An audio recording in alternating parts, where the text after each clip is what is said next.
We've got Luke and myself. Simon can't make it because he's broke his camera on his laptop with his good looks, I would imagine. Yeah, a lack of good looks, but there you go. Right, today we're talking intuition, gut feel, and you'll get me on a rant on this one. And I've just been having the conversation with Luke, intuition and gut feel, and said, do you use it a lot? And what was your comments? Use it quite often, yeah. Yeah, all the time. All the time. But explain on what you were saying around that, around your Yeah. saying. So yours is a bit different to mine in terms of when and what you're going to talk about and when you use it and when you don't think people should. Mine is more about morally. So when I know something's morally wrong, I have that strong gut feeling which doesn't allow me to do something.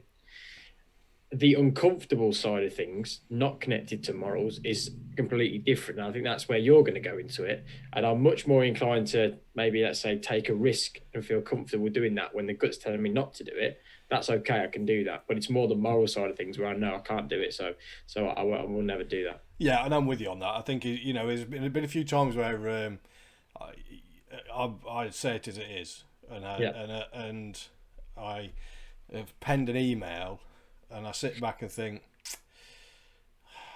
should I really send that? And that gut feel is saying, well, if you're asking yourself, should you really send it, then you shouldn't really send it. So don't send it. So I think those sort of things, great. Business aspect, and I've seen a number of comments on it. Use intuition, use gut feel. Absolute bollocks, in my opinion. This is just my opinion. Mm-hmm. Yes, you do need to be aware of your gut feel, but it's based on, I don't know what you think of this, it's based on what you were dealing with in that moment, that experience, or what you're looking for from a business perspective, on the decision or whatever you're doing. Your gut feel is based on that emotion that you're feeling. And it could be telling you something from you shouldn't do that. And you could, not do it. Yeah. That could also be the complete wrong thing to do. Because it's based on this emotion that it might be you being uncomfortable around doing something. Could be a form of procrastination, I don't know, in setting your subconscious. It could be the fact that, it is uncomfortable, you're out your comfort zone. But it robs you of doing that due diligence and managing by fact. Do you know what I mean? Yeah. If we're looking from a business perspective and we're going to look at doing something from a business and your gut feel saying, oh no, don't do it, don't. And I think I heard somebody else, I think it might have been Rob Moore, say this earlier on this week. So don't rob yourself of doing the research into it first, getting the data, and seeing if your gut feel is right. Because I guarantee you now, probably 9 times out of 10, it bloody ain't right. It could be, I don't know, a trigger on a fight, flight, or freeze trigger emotion based on what you're dealing with and how you're reacting to it. So yeah, it was something I'd seen on it, and I was taught always as an engineer, manage by fact, not by your emotions. Get the detail, get the data, do the research, manage by the numbers. Yeah. Is that how you would see your side? In this case, yeah, I think it's the quote, is it insanity is doing the same thing over and over again without results? Yeah. If you're looking at something and deep down this isn't working and you've got the evidence in front of you, it's a lot easier for you to say, right, let's take the decision. But if you've got that emotional connection in something, then it's the other way, isn't it? It's like, I feel this is the right thing to do. And that's when you're not getting results, but you feel it's the right thing to do. What can you do to really say, right, let's prove this, whether it is or not? I mean, from a digital point of view, the amount of times that I've, seen an advert and gone, this advert's fantastic. And then 2 weeks later, the data says, this advert's not very good. And, deep down, you think, that's annoying. I thought that was a good one. But it's not about you and your feeling. It's about what other people are reacting and what other people are doing, and you target customers and all that sort of stuff. So as quite a logical person, at that point, it's sort of saying, right, well, my gut feeling initially on this was wrong. I've got to accept that. I've got to go with the facts and the data I've got in front of me and make a change to try and improve and grow, really. Yeah, I mean, the thing for me is there's the number of the books that, I've got one down here, the chimp paradox and everything like that. We see everything through the chimp, which is all emotion based, and we want to be making decisions based on logic. Yeah. So why use your gut? Because that's emotion based.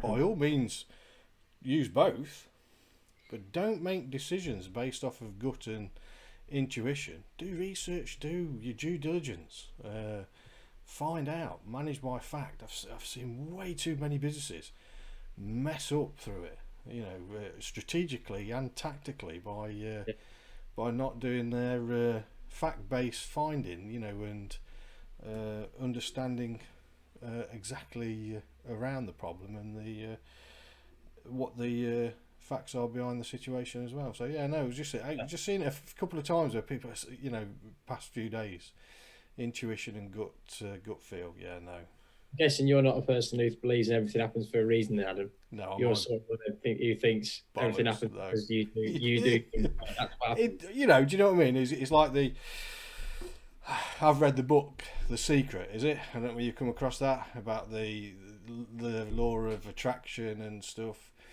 The thing for me is it is around that. Some of that law of attraction is around when you set something in your sights and you're going to go for it, then you'll go for it, and you will. What will happen then for me is you will put actions in place to do that and to achieve it. Just thinking it's going to happen, don't make it happen.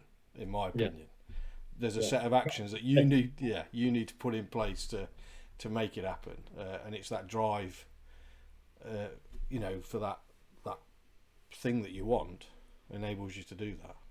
You don't start off and have a gut feeling about something and it just happens to you. Along the way, you are learning, you are doing different things, you are doing what you think's right. But like you said, it's about seeing what's in front of you, getting data on things, and making decisions at that point in time based not on just emotion, but also what you are seeing. Yeah, absolutely. But yeah, no. So it was just quick rant on that one and quick discussion on that one.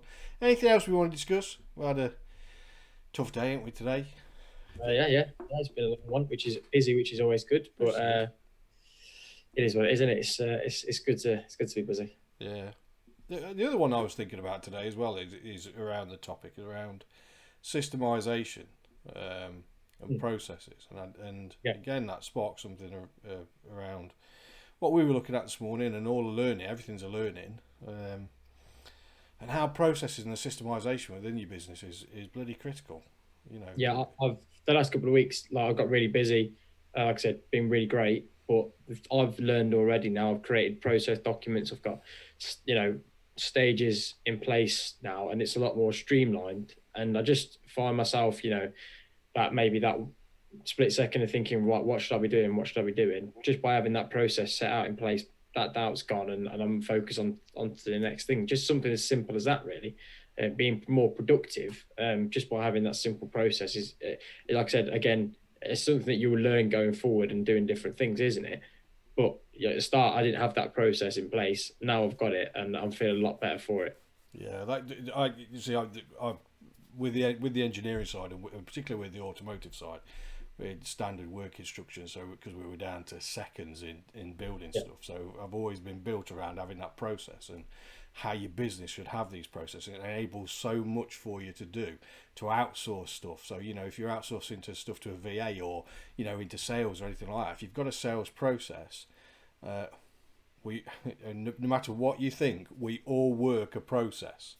So whether it's winging it, or whether you think you're winging it, you're still applying a process to that winging it side. So you'll still go through a process. And if you can document that down and build your business around those sort of operations as well, that's what you want, because it enables scalability. The biggest thing around it is that once you've documented it, it enables you to improve the process. Yeah. I can remember, I think it was not so long back, the gentleman in a group, Facebook group, oh God, going back a fair while now, turning around and saying that he'd got a very, very good process, and what he thought was a robust process. And when you listen to it, it's fantastic.